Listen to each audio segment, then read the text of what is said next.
주말은 어떻게 잘 보내셨나요? 오늘은 기초 전자기학 2장 정전기학에 대해서 강의를 하도록 하겠습니다. 정전기학은 이제 영어로 Electrostatistics라는 건데, 먼저 1강은 첫 번째 강의는 이제 전기장에 대해서. 전기장은 여러분들 이제 다 알고 있어서 뭐 어렵지 않을 것 같습니다. 제가 오늘 할 내용은 쿨롱 법칙, 전기장, 그리고 연속 전하 분포, 요 내용을 주로 하도록 하겠습니다. 먼저 전자기학 이론의 근본 문제가 뭐냐? 그러면 이제 지금 요 그림에서 보듯이 소스 전하가 있고 원천 전하, 즉 그러니까 소스 전하량이 스몰 q인 소스 차지가 있고, 요 그 원천 전하로부터 r만큼 떨어진 지점에 이렇게 테스트 차지, 시험 전하라는 게 있습니다. 시험 전하의 전하량이 이제 large Q라고 할 때, 이 source charge가 원천 전하가 테스트 전하에 작용하는 힘이 얼마냐, 뭐 이런 거 주로 질문 많이 하죠. 이제 이게 쿠올롱 법칙입니다. 그래서 이러한 유의 문제를 풀이할 때는 보통의 경우에 이제 중첩의 원리, 슈퍼포지션이라고 하는데, principle of superposition의 중첩의 원리가 작용하는데, 중첩의 원리가 뭐냐 하면, 우리가 이제 소urce 차지가 여러 개가 있을 때, 뭐 Q1, Q2, Q3, Q4, 뭐 따따따, 뭐 이건 I 번째 전하, 이렇게 여러 개의 원천 전하가 소urce 전하들이 있고, 그 다음에 그로부터 일정 정도의 거리에 떨어져 있는 테스트 차지가 있을 때, 이러한 소urce 차지들이 이 테스트 시험 전하에 작용하는 힘이 얼마냐 이렇게 질문을 할 때는 중첩의 원리가 적용이 돼서 Q1이 large Q에 작용하는 힘을 F1이라고 하고, Q2가 large Q에 작용하는 힘을 F2, 뭐 QI가 그 large Q 테스트 전에 작용하는 힘을 QFI, 이렇게 FI라고 하면, 이 테스트 차지 시험 전에 작용하는 힘은 각각의 소urce 차지가 각각의 원천 전하가 작용하는 힘을 이렇게 벡터적으로 합한 값입니다. 그리고 요 소urce 차지들 사이에도 작용하는 힘들이 있을 텐데, 이러한 작용하는 힘들은 요 전체적으로 요 테스트 차지, 그 시험 전하에 작용하는 힘에 영향을 미치지 않는다라고 하는 게 중첩의 원리입니다. 그러니까 이 안에서는 서로 이제 캔슬 된다 이런 얘기겠죠. 그래서 그런 것이 이제 그런 게 우리가 이제 중첩의 원리가 작용된다. 그래서 우리 각각의 소urce 차지가 그 테스트 차지에 작용하는 힘만 계산해서 벡터적으로 다 더해주면 됩니다. 그게 우리가 중첩의 원리라고 합니다. 그리고 보통 우리가 두 전하 사이에 작용하는 힘을 계산을 할 때는 이 두 전하의 운동 상태까지 일반적으로 다 고려를 합니다. 예를 들면 소urce 차지도 움직이고, 뭐 테스트 차지도 움직이고, 그럼 얘가 등속으로 움직이는지, 아니면은 등가속도 운동을 하는지, 아니면 그냥 가속도 운동을 하는지, 이 전하들의 속도, 가속도에도 의존을 하게 됩니다. 그래서 그런 경우는 계산하기가 무척 좀 어렵겠죠. 가뜩이나 전자기 어려운데. 그래서 그런 거는 좀 가능하면 하지 않고 심플하게 좀 먼저 좀 단순한 계산을 좀 하려면, 뭐 제일 쉬운 방법은 이 소urce 차지가 움직이지 않을 때, 그죠? 소urce 차지, 그러니까 그 시험 그 원천 전하가 정지해 있을 때만 고려를 하는 경우를 우리가 보통 정전기학이다, electrostatistics다 이렇게 얘기를 합니다. 그래서 이 장에서는 주로 이 소urce 차지가 움직이지 않고 고정되어 있는 경우, 운동하지 않는 경우, 이제 그런 경우는 매우 드문데, 그런 경우를 가정했을 때 우리가 이제 이 시험 전에 작용하는 힘이 얼마냐, 뭐 이런 것들, 그리고 전기장은 얼마냐, 뭐 이런 거 계산을 하겠습니다. 그런 걸 우리가 정전기학이 뭐라고요? 소urce 차지가 시험 전하가 정지한 경우를 고려할 때 우리가 정전기학이라고 얘기를 합니다. 그래서 우리가 요거를 2장에서는 공부를 하도록 하겠습니다. 그럼 우리가 이제 항상 소urce 차지는 고정되어 있다고 우리가 이제 생각을 할 때, 전하량이 small q인 그 원천 전하로부터 r만큼 떨어진 전하량이 large q인 테스트 차지에 작용하는 힘을 계산해주면, 그 힘은 4파이 엡실론 0분의 r, 두 전하 사이의 거리의 제곱에 반비례하고 두 전하량의 곱에 비례한다. 이게 거의 뭐 그 뉴턴의 만유인력 법칙하고 거의 같은 형태죠. 여기 왜 대신에 이제 거리의 제곱에 반비례하는 거는 같고, 대신에 이제 질량 대신에 전하량을 고려할 때 우리가 쿨롱 포스, 전기력이라는 걸 얘기하게 됩니다. 이때 엡실론 G로는 진공의 유전율, 그 permittivity of free space, 진공에서의 유전율에서 엡실론 G로는 8.85 곱하기 10의 마이너스 12승, 그 다음에 단위는 쿨롱 제곱 per 뉴턴 메타의 제곱. 전하량의 그 SI 유닛은 쿨롱, 그 다음에 힘은 뉴턴이니까 우리가 이제 단위도 이렇게 금방 구할 수가 있죠. 우리가 이제 보통 그럼 이제 이 시험 전화라고 하는 게 여러 개가 있을 때, 시험 전화가 뭐 Q1, Q2, Q3, 뭐 QI 여러 개의 그 원천 전화, 시험 전화가 아니고 원천 전화, 소스 차지가 있고, 이 소스 차지에 의해서 그 일정 정도 떨어진 그 시험 전화, 테스트 전하량이 라지 큐인 테스트 전화에 작용하는 힘을 이제 제가 계산을 하게 되면, 먼저 이 그림은 뭐냐면 좌표의 원점으로부터 i번째 전화, i번째 그 원천 전화를 보면 좌표의 원점에서부터 i번째 원천 전화는 ri 프라임만큼 떨어져 있고, 또 이 원천 전화로부터 q까지 그 테스트 차지까지는 ri만큼의 그 변이 위치 벡터를 갖고, 그 다음에 좌표의 원점에서부터 그 테스트 차지까지의 좌표가 r이라고 하면, 이제 r이라고 하는 거는 그 우리가 요거는 이제 당연히 소스 포인트고, 우리가 요 지점에 작용하는 힘, 이 소스 차지들에 의해서 그 테스트 전화가 받는 힘을 계산하는데, 이 Q라고 하는 점을 보통 우리가 이제 필드 포인트, 우리가 필드를 계산하는 지점이라고 얘기를 합니다. 그래서 그 원천 전화들이 모여 있는 곳이 소스 포인트, 그 중에 이제 i번째 하나를 특정하게 정했는데, 우리가 이 지점에서의 필드가 뭐 전기장이 얼마냐, 이거를 계산을 하려면 각각의 소스에 의한 전기장을 다 계산을 해줘야 되겠죠. 근데 이제 각각 중첩의 원리가 적용되기 때문에 하나의 전하가 만드는 전기장, 이걸 먼저 계산, 힘, 그 다음에 전기장, 전기력과 전기장, 이런 걸 계산을 해주면 됩니다. 그럼 이제 Q1, Q2, 뭐 Q3, QI가 라지 Q에 작용하는 힘을 계산을 해주면, 그건 이제 그 중첩의 원리가 적용돼서 Q1이 작용하는 힘을 F1, Q2가 얘한테 작용하는 힘을 F2, QI가 얘한테 작용하는 힘을 FI, 뭐 이렇게 되면은 뭐죠? 얘는 4파이 엡실론 G로 1분의 R 제곱, 그 다음에 그 테스트 전화 Q는 공통적으로 BQ를 가지고 있겠고, Q1이 작용할 때는 R1 제곱분의 Q1, 방향은 그 두 Q1하고 그 BQ가 만드는 직선 방향의 단위 벡터가 R1 햇. 그 다음에 Q2는 R2 제곱분의 Q2. Q2하고 BQ, 라지 Q 사이의 거리가 R2. 그리고 두 직선을 연결한 방향으로의 단위 벡터가 R2 햇. 뭐 이렇게 되겠죠. 여기서도 이제 RI 햇. i번째 전하가 BQ에 작용하는 힘은 뭐 RI 제곱분의 QI, 그다음 방향은 요 빨간색 화살표가 가리키는 방향의 크기가 1인 단위 벡터, 그게 이제 RI 햇, 뭐 이렇게 되겠죠. 그런 놈을 다 더해준 겁니다. 그래서 이때 힘 F는 Q 곱하기 요 빨간색의 벡터들이죠. 그래서 요 Q 곱하기 빨간색의 벡터를 제가 E라고 둘게요. 나머지는 E.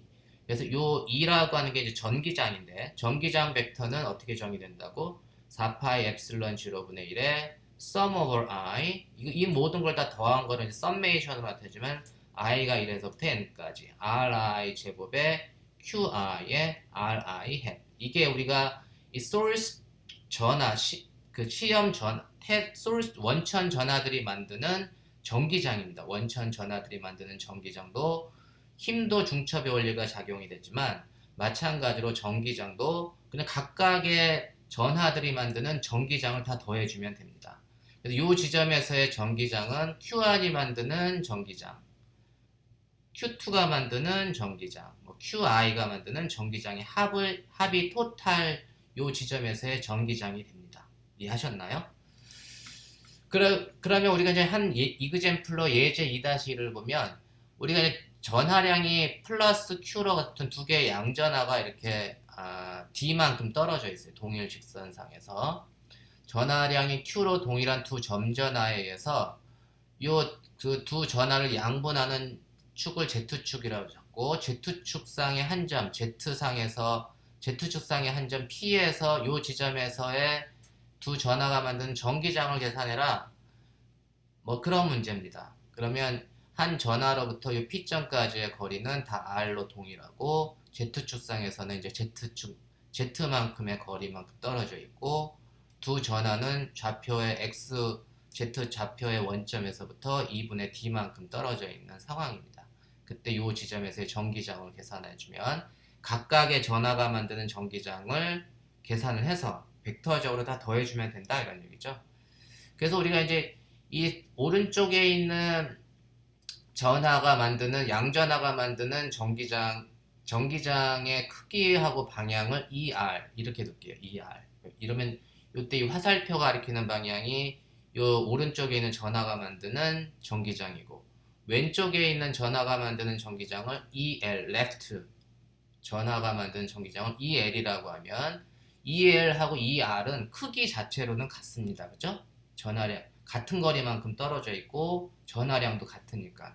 근데 방향이 서로 다르죠? 방향의 차이는 있습니다. 그래서 우리가 이렇게 두 놈을 벡터적으로 더해주려면 이 벡터를 분해를 해서 X방향의 성분과 Z방향의 성분을 이렇게 나눠주면 ER이 만드는 벡터는 X축 성분은 왼쪽, 그 다음에 Z축 성분은 위쪽, EL이 왼쪽 전하가 만드는 전기장은 X축 성분은 오른쪽, 그 다음에 Z축 성분은 위쪽. 이렇게 돼서 두 놈을 벡터적으로 더해주면 X축 성분은 크기가 같고 방향이 반대이니까 X축 성분은 없겠고 Z축 성분은 크기도 같고 방향도 같으니까 두 놈을 벡터적으로 더해주면 R자 전기장의 크기와 방향은 이게 화살표처럼 되겠네요. 그죠?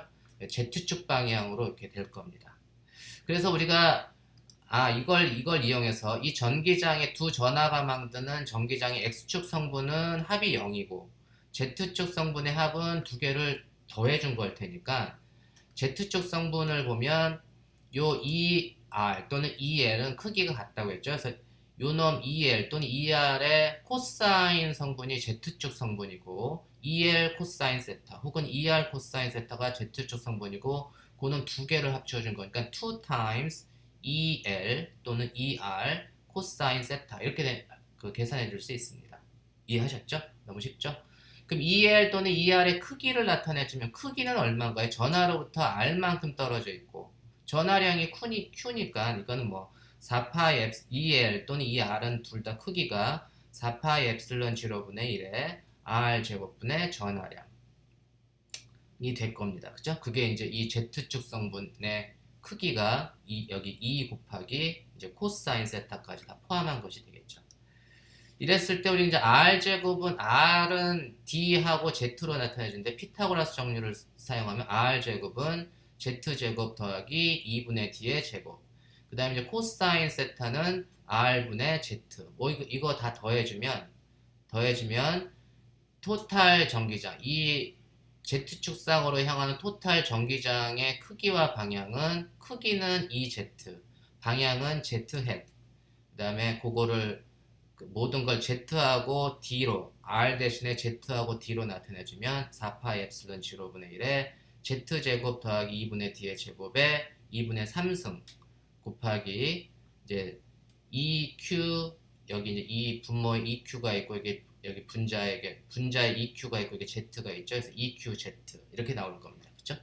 이렇게 해서 우리가 이 Z축상에서 전기장의 크기와 방향을 다 구할 수가 있습니다. 이 경우에 만약에 이제 Z가 두 전하 사이의 거리보다 무지무지 멀리 떨어져 있는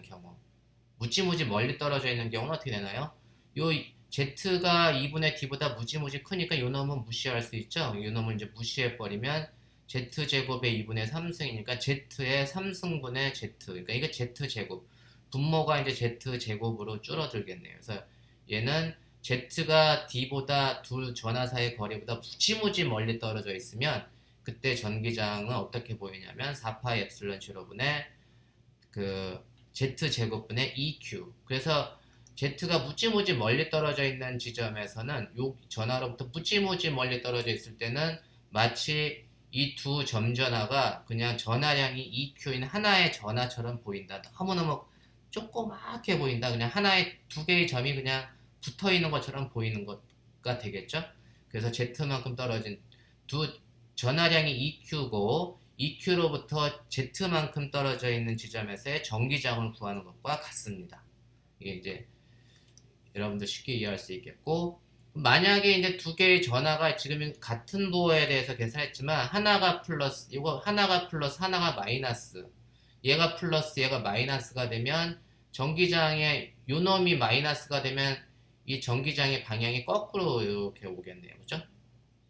이쪽 방향이니까 두 전화 합치면 이제 Z축 방향이 아니고 X축 방향으로 이렇게 오겠네요. 그런 경우 여러분들 계산할 수 있겠죠?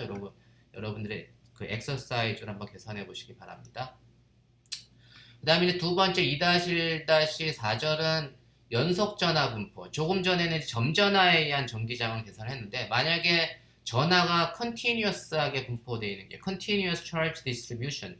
내가 연속적으로 전하가 분포되어 있는, 이렇게 지금 제가 칼라로 이렇게 만든 게 요 안에 이제 전하가 고르게 연속적으로 분포되어 있는 경우라고 생각을 했을 때, 그 전하 분포 중에 아주 미소 최적을 d 타우 프라임 이렇게 할게요.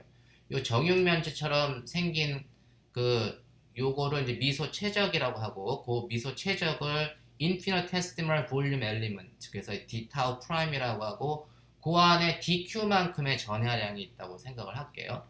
그러면 그때 좌표의 원점에서부터 필드 포인트를 P라고 하면 필드 포인트까지의 거리를 R. 그럼 그 R인 지점에서 전기장을 계산해라 라고 했을 때, 우리가 좌표의 원점에서부터 이 미소 최저까지 혹은 그 DQ까지의 위치 벡터를 R', 그 다음에 이 DQ로부터 필드 포인트까지의 위치 벡터를 R 더블 프라임이라고 하면 이제 R 더블 프라임은 R 마이너스 R 프라임이 되겠고, 이때 요 지점에서의 전기장은 먼저 요 미소 최적 이 DQ가 만드는 전기장을 계산을 해서 그놈을 모든 전하에 대해서 다 더해주면 되는데, 전하가 연속적으로 분포되어 있다는 얘기는 더해준다는 썸메이션의 개념이 아니고 이제 이때는 적분을 해줘야 됩니다. 요 DQ에 의한 전기장을 구하고, 그 다음에 나머지 요 전기장들을 요 전하들을 모두 더해줘야 되니까, 그 연속적인 분포인 경우는 더하는 게 아니고 적분을 해줘야 돼서 요 지점에서는 4파이 엡실론 주로분의 1에 R 프라임 DQ가 만드는 전기장이 R 프라임의 제곱분의 DQ, 방향은 R 더블 프라임의 햇 방향, 그죠? 그게 이제 DQ가 만드는 전기장이고, 그 모든 전하에 대해서 다 썸을 해줘야 되는데 연속 분포가 됐기 때문에 연속 전하 분포인 경우에는 여기 적분을 해줘야 됩니다. 이해하셨나요? 그래서 이거는 적분을 다 해줘야 되고, 이 적분을 우리가 이제 DQ라고 하는 거는 제가 지금처럼 3차원 공간에서의 전하가 분포되어 있다라고 하면 전하량은 전하 밀도 곱하기 전하 밀도는 단위 최적당 전하량, 혹은 전하량은 전하 밀도 곱하기 단위 최적, 그래서 로 곱하기 d 타우 프라임. 이게 이제 미소 전하하고 전하 밀도의 정의죠. 밀도 곱하기 최적, 밀도 곱하기 최적이 전하량입니다. 전하 밀도 곱하기 최적. 그걸 우리가 이제 볼륨 차지, 부피 전하라고 얘기하고, 지금 같은 경우는 부피 전하입니다. 근데 만약에 이제 2디멘전 2차원 평면상에서도 전하가 분포될 수 있죠. 그때는 이제 면전하, surface charge density. surface charge는 최적이 아니고 단위 면적, 이 dA 프라임의 단위 면적에 dq만큼의 전하가 모여 있으면 그때 전하 밀도는 표면 전하 밀도 해서 보통은 표면 전하 밀도는 기호로 시그마 이렇게 했습니다. 시그마 곱하기 단위 면적이 전하량을 주는 거고 1차원 상에서 라인 1차원 DL이라고 하는 라인 엘리먼트 상에 여기 상에 DQ만큼의 전하가 있을 때는 그때는 이제 선전하 라인 라인 charge density라고 하는 선전하 그래서 그때는 이제 그 람다라고 하는 기호를 씁니다. 그때 전하량은 전하 밀도 곱하기 라인 엘리먼트 그래서 우리가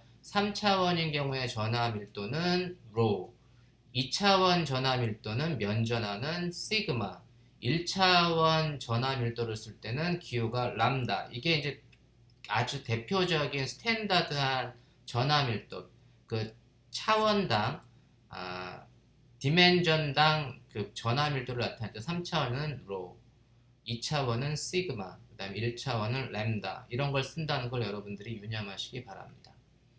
지금처럼 이제 3차원의 경우에 전기장을 계산을 해주면 이때 DQ 자리에는 그럼 전하 밀도로 나타내주면 어떻게 되는 거죠? 전하 밀도는 rho times d tau prime 이렇게 쓰면 돼요. 그래서 전기장 좌표의 원점으로부터 R만큼 떨어진 지점에서 요 연속 전하 분포에서 만드는 전기장에 의한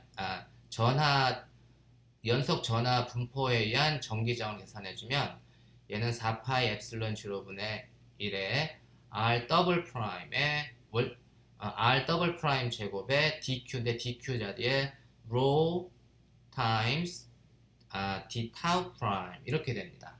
이해하셨나요? 이게 이제 연속 전하 분포에 의한 전기장입니다. 요게 이제 연속 전하 분포에 의한 쿨롱 법칙. 쿨롱 법칙은 이렇게 적분을 해줘야 된다. 썸메이션을 해주는 게 아니고 적분을 해줘야 된다는 거를 유념하시기 바랍니다. 조금 무섭죠? 계산하는 게. 한번 심플한 예제를 갖고 한번 얘기를 해볼까요?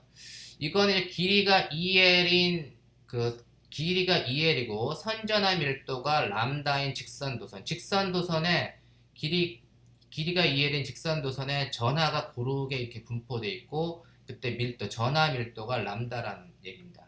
그랬을 때 요 전하 밀도의 중심에서부터 직선도선의 중심에서부터 Z축만큼 떨어진 한 지점에서의 전기장을 계산해라. 이제 이런 얘기죠.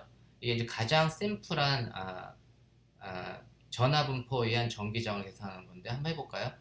그럼 이 경우에는 요 라인 엘리먼트를 우리가 만들어주고 아까처럼 이제 1차원 상이니까 1차원의 전하가 고르게 분포되어 있을 경우에 한 라인 엘리먼트 DL 프라임 그게 이제 제가 이제 DX 두 개의 대칭적인 DX를 그 라인 엘리먼트를 만들었어요. 그리고 요 라인 엘리먼트는 요 좌표의 원점에서부터 x만큼 떨어져 있고 라인 엘리먼트가 dx고 라인 엘리먼트로부터 그 필드 포인트까지의 거리가 r 이렇게 주어졌을 때 우리가 요 라인 엘리먼트가 만드는 전기장을 먼저 구하고 나머지 그 다음에 이제 그 이후에다 적분을 해주면 되죠.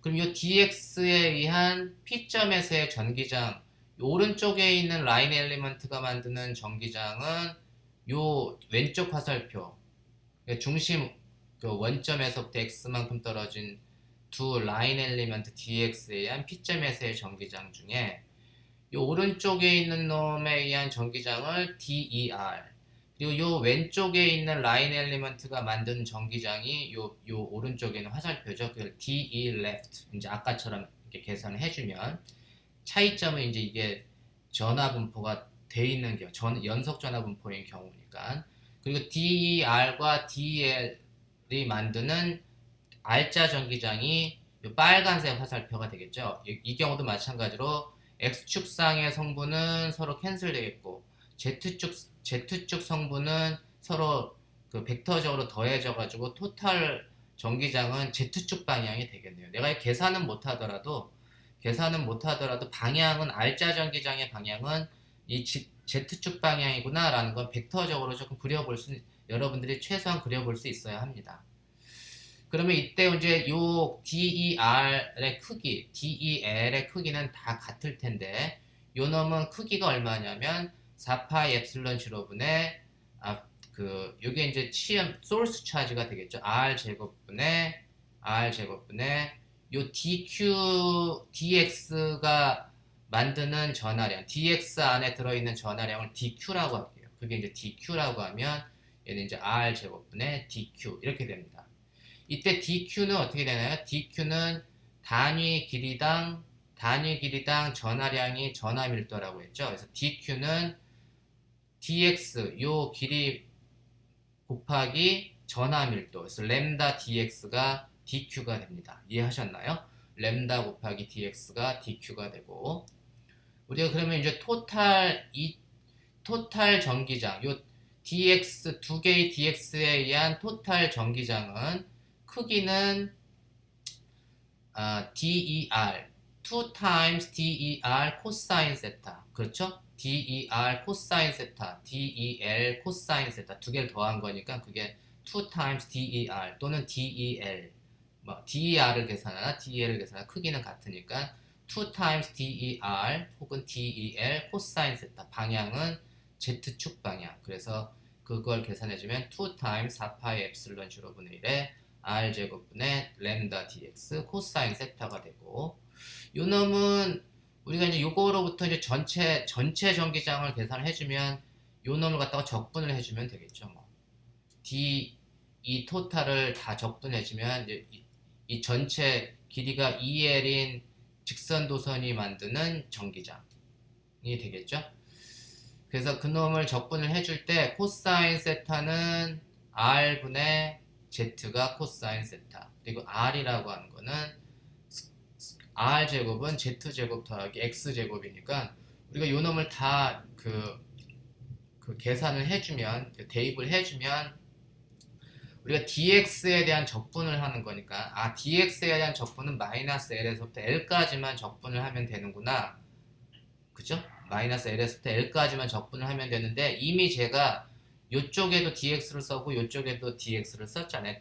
대칭적으로 한꺼번에 다 써버렸습니다. 그러니까 얘는 그래서 그 2, 2를 곱해준 게 이제 요 놈하고 요 놈을 다 고려를 해준 거니까 x축에 대한 적분은 마이너스 l에서부터 l까지 적분을 해주는 게 아니고 0에서부터 l까지 반쪽만 적분해주면 되죠. 이미 2 그걸 다 고려를 해준 게 이제 이 팩터 2니까 그래서 우리가 얘는 4파이 엡실론 0분의 2 램다 z 그 다음에 x제곱분의 z제곱의 2분의 3을 승분의 dx를 0에서부터 l까지 그래서 적분은 이제 x를 0에서부터 l까지만 적분해주면 됩니다. 이거 2를 안 곱해주면은 마이너스 l부터 l까지 해주면 되고 2를 이미 곱해줬으면 0에서부터 l까지만 적분해주면 된다는 거 여러분들이 이해하시면 될 것 같습니다. 이 적분은 이제 여러분들이 각자 하시면 될 것 같고 그 결과를 보면 요 놈을 적분을 해주면 얘는 4파이 엡실론 0분의 2 램다 g 곱하기 좀 복잡하네요. z제곱분의 루트 z제곱 더하기 l제곱분의 l 그게 이제 그 길이가 2l인 도선의 균일한 전하 밀도 선전하 밀도가 람다인 직선 도선에 의한 전기장이 크기와 방향입니다. 이해하셨나요? 이때 우리가 이제 그 도선이 만약에 Z가 L보다 이 도선의 길이보다 무지무지 멀리 떨어져 있으면 이 경우도 마찬가지로 그 도선이 하나의 점전화처럼 보이겠죠? 여기서도 마찬가지로 Z가 L보다 무지무지 크면 여기서는 요 놈을 Z제곱 더하기 L제곱 중에 요 놈은 무시할 수 있으니까 Z 곱하기 루트 Z제곱은 Z가 되니까 G 스퀘어 그래서 얘는 4파이 엡실론 1에 G 스퀘어분의 램다 곱하기 2L 램다 곱하기 2L은 뭐죠? 이 길이 2L 곱하기 램다가 바로 요 안에 있는 전체 전하량입니다. 그죠? 그래서 이게 단위 길이당 전하량이 전하 밀도니까 전하 밀도 곱하기 그 총 길이를 해주면 그게 토탈 차지 전하가 될 거예요. 그래서 램다 곱하기 2L은 요 도선이 갖고 있는 총 전하량을 제가 이제 Q라고 하면 스몰 Q라고 하면 램다 2L은 스몰 Q가 됩니다. 그래서 이게 이 경우는 그때의 전기장의 세기는 4파이 엡실론 제로분의 도선으로부터의 수직거리 Z제곱분의 Q가 됩니다. 또 한편으로는 만약에 이제 이 도선이 무한도선이 되면 L이 무한대가 되면 어떻게 되죠? L이 무한대가 되면 요 Z제곱은 무시가 되죠? 요 Z제곱은 무시가 되지만 요 놈은 무시하면 안 돼요. 그래서 Z의 L제곱분의 L 뭐 이렇게 되겠네요. Z의 L제곱분의 L. 그래서 ZL제곱이 아니고 ZL분의 L이 되니까 얘는 4파이 엡실론 0분의 1에 ZL분의 램다 2L. 그래서 L하고 L이 캔슬됐고 얘는 이제 Z분의 2 램다. 이때 도선의 길이가 무지무지 그 무한도선이 되면 그때 Z만큼 떨어진 지점에서의 전기장은 Z의 1차항에 비례하네요. Z의 1차항에 반비례하고 Z가 무지무지 멀리 떨어져 도선보다 굉장히 멀리 떨어져 있을 때의 전기장은 Z의 제곱에 반비례한다라는 사실을 명심하시기 바랍니다. 하나는 이 근사에서는 전기장이 Z제곱에 반비례하고 이렇게 도선이 무한대로 갔을 때의 전기장은 Z의 1차항, Z에 반비례하는 그런 결과가 나오게 됩니다. 이해하셨나요? 그럼 다음 시간에는 제가 2강에서는 이제 전기장의 발산과 회전에 대해서 divergence하고 curl, 항상 우리가 달고 다니는 divergence와 curl에 대해서 공부하도록 하겠습니다.